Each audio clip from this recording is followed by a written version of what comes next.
Budget தாக்கல் பண்றப்ப முக்கியமான 3 கடமைகள்ங்கிறத அவங்க சொல்றாங்க. நிலையான வளர்ச்சி, மக்களின் எதிர்பார்ப்புகளை நிறைவேற்றுறது, எல்லோருக்கும் எல்லாம், அதாவது சப்கா சாத் சப்கா விகாஸ். இப்படி சொன்னாதானே புரியுது. ஃபர்ஸ்ட் ஏதோ சொன்னீங்களா எல்லாருக்கும் எல்லாம், அது புரியல. சப்கா சாத் சப்கா விகாஸ் எவ்வளவு ஈஸியா இருக்கு பாருங்க. கப்சா திருப்பி போட்டா அப்படிதான் வருது. ஓகே. அதுக்கப்புறம் சுமார் 40,000 கோடியில செமிகண்டர் உள்ளிட்ட அந்த மின்னணுவியல் வளர்ச்சி திட்டங்களுக்கு ஊக்குவிக்கிறதுக்காக ஒதுக்க போறோங்கிறத அறிவிச்சிருக்காங்க.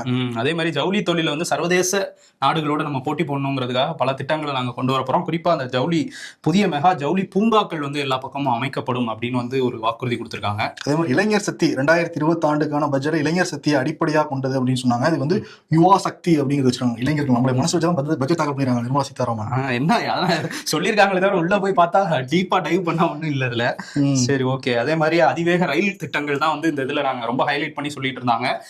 அதுல குறிப்பா ஹைதராபாத் சென்னை பெங்களூரு, அது மாதிரி பூனே ஹைதராபாத், இந்த மாதிரி நிறைய வழித்தடங்களுக்கு அதிவேக ரயில் பயணம். நீங்க சீக்கிரம் போயிடலாம், இங்க இருந்து அங்க போறதுன்னா ரொம்ப வேகமாவே போயிடலாங்கிற மாதிரி பேசிட்டு இருந்தாங்க. ஏற்கனவே வந்தே பாரத் இருக்கே பெங்களூருக்கு, அது வேற இது வேறையா? இது புதுசா வேற ஒரு வராத பாரத் மாதிரி ஏதாவது ஒண்ணு வச்சு பேர் மாத்துவாங்கன்னு நினைக்கிறேன். அதே மாதிரி மாணவிகளோட கல்வியை ஊக்குவிக்கிறதுக்காக மாவட்டந்தோறும் மாணவிகளுக்கான விடுதிகள் அமைக்கப்படுங்கிற சொல்றாங்க. ஏற்கனவே தமிழ்நாட்டுல இந்த தோழி விடுதிகள் அறிமுகப்படுத்தப்பட்டிருக்கு. அதான் டிஎம்கே எங்களை காப்பி அடிச்சிட்டாங்கிறத சொல்றாங்க. அதை எக்ஸிக்யூட் பண்றதுலயும் மத்திய மாநில அரசுகள் இன்னும் சிறப்பா செயல்பட்டாங்கன்னா நல்லா இருக்கும். அதே மாதிரி தமிழ்நாட்டுல ஆதிச்சநல்லூர் அந்த கலாச்சார செழுமையை விளக்கும் வகையில ஒரு மையம் உருவாக்க போறதா சொல்றாங்க. தமிழ்நாடு, கேரளா, ஒடிசா அரிய வகை கனிமங்களை ஆய்வு செய்யறதுக்காக மையம் அமைக்க போறதா சொல்றாங்க. கனிமங்களையா நண்பர்? ஐ அம் யுவர் பெஸ்ட் ஃப்ரெண்ட்னு ஒருத்தர் கிளம்பிட போறாரு. பழவேற்காடு ஏரியில பறவைகளை பார்வையிடுறதுக்காக அந்த சுற்றுலாவை ஊக்குவிக்க திட்டம் செயல்படுத்தப்படும் சொல்றாங்க. அதே மாதிரி பொதிகை மலை, இமாச்சல், ஜம்மு அண்ட் காஷ்மீர் இந்த ட்ரக்கிங் சுற்றுலாவை ஊக்குவிக்க நடவடிக்கை எடுக்க போறதா அறிவிச்சிருக்காங்க. இந்த தென்னை விவசாயம் அப்படிங்கிறது குறிப்பா கேரளால வேற இப்ப எலெக்ஷன்ஸ் வருதுனால அங்கேயும் இந்த தென்னை மேம்பாட்டு திட்டத்தை அறிமுகப்படுத்துறோம். இதனால தென்னை வளர்ப்புல ஒரு பெரிய வளர்ச்சி இருக்கும் அப்படிங்கிற மாதிரி சொல்றாங்க. அதே மாதிரி இந்த வாகன விபத்து இழப்பீடு வரி விலக்கு கொடுத்துறாங்க. ரொம்ப நல்ல விஷயம். அதே மாதிரி வெளிநாட்டுல வசிக்கிற இந்தியர்கள் பங்குச்சந்தையில முதலீடு செய்யறதுக்கு விதிகள் தலைவர் பண்ணிடுறாங்க.